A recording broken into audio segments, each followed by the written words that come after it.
And the direct snap, and over the middle, it's floated, completed. Here's Jamil with running room inside the 40. He could go down the sideline inside the 20, cuts it back inside. Andrew Jamil, touchdown.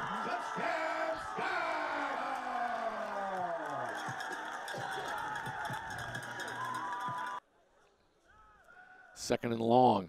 Foltz floats it over the middle, completed again. Andrew Jamil wide open again, and he's inside the 25 to about the 23-yard line. Here's to the wide side. Foltz with time now floats to the end zone. Wide open, Jamil, touchdown. Andrew Jamil with his 4th catch of the quarter. And Foltz looking to the wide side of the field over the middle. There's Jamil, first down and more. Jamil stays on his feet inside the 5 and toward the end zone, touchdown. Andrew Jamil with his 3rd touchdown of the half. And here's Baugh with running room. Malachi Baugh inside the 25, close to the 20-yard line. So he's close to setting another record over the middle. Wide open, Jamil with his 4th touchdown of the afternoon. Into this 3rd quarter. To the end zone, and it is caught for the touchdown. Now down 3 scores, and it will come in the direction of Schutz at about the 5-yard line. Ryan Schutz with some running room. Here's Schutz to the sideline and into Pace territory at about the 46-yard line. Great run back. 2nd down. And they'll fake to Kearns Jr. and they'll go up top. Wide open is Dick. Touchdown! Kevin Dick. Minutes to go here in the 3rd quarter. Far side. Oh, what a nice defensive play. That time by Donovan Fenor. Manerella's left, and they'll fake his way down the sideline. Intercepted across the way. Ryan Schutz just timed that one perfectly. Ball here. They'll flip it back to DeVere, and on the option wide open for the touchdown is Darrell Nixon. 15. To the end zone, and a catch and a touchdown for Jamil. His 5th catch of the afternoon. Now Annarella down the sideline, and it is caught at the 5-yard line, and in for the touchdown goes Darrell Nixon. So Matt Foltz in the offense with a 1st down. He'll flip it over the middle. Wide open, Jamil. Andrew Jamil inside the 30 to the 29-yard line. That's a high snap, and they're going to go to Kearns Jr., and he is in for the touchdown. Brian Kearns Jr. puts 6 more on the board. Over the middle, and this one is intercepted. Picked off by Malik Wiggins with 1:48 to go. And Foltz for Baugh. And here's Baugh. Inside the 25, inside the 15, 10, and hurdles toward the end zone. He's out of bounds at the 4, at the 3-yard line. Here's Baugh, and he is in for the touchdown. Stonehill Skyhawks 56, the Pace Setters 30. This is a confidence thing. I mean, after last week, we just knew we wanted to come out right away, and I mean, we did it. So great way to get it started, and then we just kept rolling from there. It was all a mindset coming into this game. We were just in attack mode from play 1, and our game plan was great, and just good to come out at home and fly around. It's definitely a great feeling. But I mean, football, there's 11 guys on the offense, and it all starts with this guy and the big boys up front.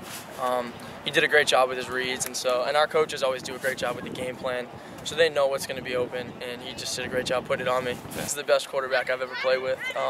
He's a great leader. I can't get out of practice without him coming up to ask me to stay. He wants to throw more after. He's just a great leader, and it helps that he's 6'7". You know, I can see the ball coming out of his hand the whole way. It's something cool to like look back, I guess, and say, but right now it wasn't something that was like on my mind. It wasn't anything. I mean, what I'm enjoying right now is just like taking it day by day and enjoying every last practice and game I have, and just having fun with the guys. So that's pretty much it now. We know going in and kind of like draw some stuff up and try to get this guy the ball. So I knew coming in, I was like, he's probably gonna have a big day, and as long as I can get him the ball and just let him take off. And like I said, the line was able to block for us and give me time to get him the ball, and gave him the ball, and he did a lot with it after the catch too. So it makes it easy on me when you got someone like this. I don't think it's really hit me yet. That's like one more week, but I know like in the back of my head it's there. So I'm just trying to enjoy every last moment I have, like I said, and just go full speed, 100% every practice, every game. And then I'll just live with it. We'll live with whatever happens from there. I mean, obviously, being held off the scoreboard last week, we had a pretty bad taste in our mouths, and guys came out and approached the week of practice the right way, and obviously it translated into the game. You know, we had a good game plan, and the players executed. We wanted to create some opportunities to get the ball in the hands of our playmakers, and obviously he did a lot afterwards. You know, after the catch, which is always, you know, that's on him. You know, sometimes you can scheme things up and try to get the ball to your playmakers, but they've got to make the plays, and he did a tremendous job of that, and Matt did as well, distributing it to him. Sometimes you have to do a little bit of whatever the defense is giving you. You know, we do some run pass options, and if they're going to load the box, you know, we have to be able to throw the football. You know, and if they're going to, you know, space out and try to cover and double cover, we got to be able to run the ball. So, you know, I think every week we go in thinking, hey, we got to have a solid game from our quarterback, and we got to get the ball to our playmakers. I think the biggest thing defensively, we knew we had to come in and stop the run. They had the leading rusher in the league, and I thought we did a really good job against that. I mean, the QB scramble is probably their biggest run plays today. And then obviously, you know, in the second half, you get up a little bit, maybe you play a little bit looser than you had in the first half, and you know, obviously, you know, credit to them, they went up and made some plays too. But we just played undisciplined football, I think, in the secondary in the second half. So that's got to improve. Yeah, I think it's special. You know, it's special to see him go out there and compete every day in practice, and it translates to the field, obviously. You know, this isn't a situation where he just showed up on Saturday. He puts the work in throughout the week, and he executes that way in practice all day. So we're not surprised by his level of production. Obviously, he had a tremendous day, and you know, really happy to see what he did with the ball in his hands.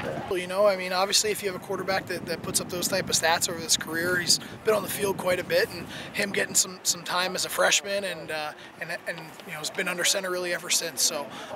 But obviously he's done a tremendous job over the course of his career, just being consistent, playing within the scheme, playing within himself, and he's a really good athlete too. He can, you know, make some stuff happen. You know, we knew when we got up, it's a situation where we want to keep them off the field and control the clock. And credit to our O-line of really doing a great job in the first half. We had to make some adjustments at halftime. They were moving around a lot up front, and you know, for us to be able to get up on them and then to run them, you know, run it in the second half was big. So happy for Malachi. He's worked his tail off, and you know, as a senior now to step in and really have his best production is huge, and it's really pleasing to see. The biggest thing that we try to focus on this week is just the process. You know, I don't want the seniors to worry about what happens after Saturday. Enjoy, you know, every second of every day that you have this week. You know, it's a special time for them, and we're looking to send them out on top and send them out with a victory.